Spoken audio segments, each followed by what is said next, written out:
Déjà traversé une période où tout semblait se réorganiser dans votre vie, comme si une force invisible déplaçait les pièces de l'échiquier. Les visages familiers se font plus rares, les chemins qui paraissaient clairs deviennent brumeux, et le bruit habituel laisse place à un silence profond, presque étrange. Pour beaucoup, cela ressemble à une perte ou à un abandon.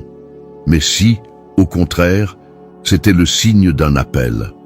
Lorsque Dieu choisit quelqu'un pour une mission plus grande, il ne commence pas par l'exposer sous les projecteurs.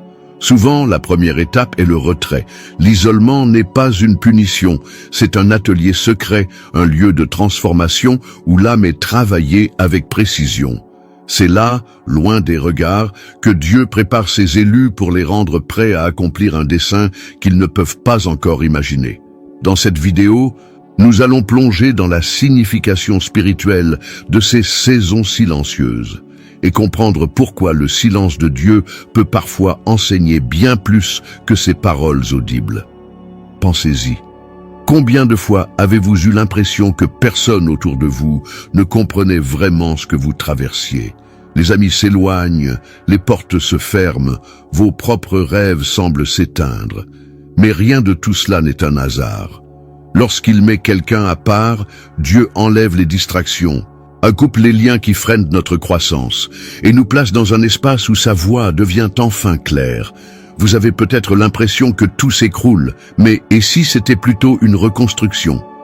Et si cette étape n'était pas une perte, mais une purification? Dans cette vidéo, nous verrons pourquoi Dieu met à l'écart ceux qu'il appelle et comment il transforme le silence en sagesse, la solitude en force et le vide en mission. L'histoire nous montre des exemples puissants. Moïse, formé dans le désert avant de guider son peuple. David, oublié dans les champs avant de devenir roi. Ces années cachées n'étaient pas un temps perdu, mais une préparation stratégique. Peut-être que vous ne comprenez pas encore pourquoi vous êtes dans cette saison, mais et si c'était précisément l'endroit où Dieu veut vous forger? Et si cette étape vous apprenait à dépendre de lui plutôt que de l'opinion des autres? Beaucoup découvrent, en regardant en arrière, que leurs moments les plus solitaires étaient en réalité leurs moments les plus féconds. Ce sont ces périodes qui, loin de les briser, les ont ancrés dans leur véritable destinée.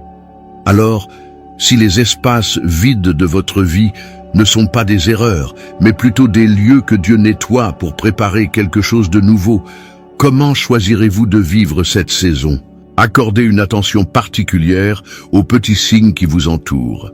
Ils pourraient bien être les réponses aux prières que vous avez formulées.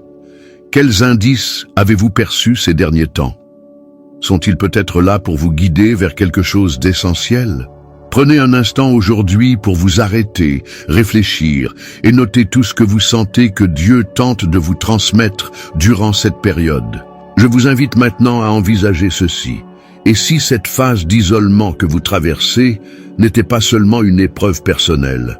Et si Dieu utilisait ce moment non seulement pour métamorphoser votre existence, mais aussi pour faire de vous un instrument capable d'impacter positivement la vie des autres?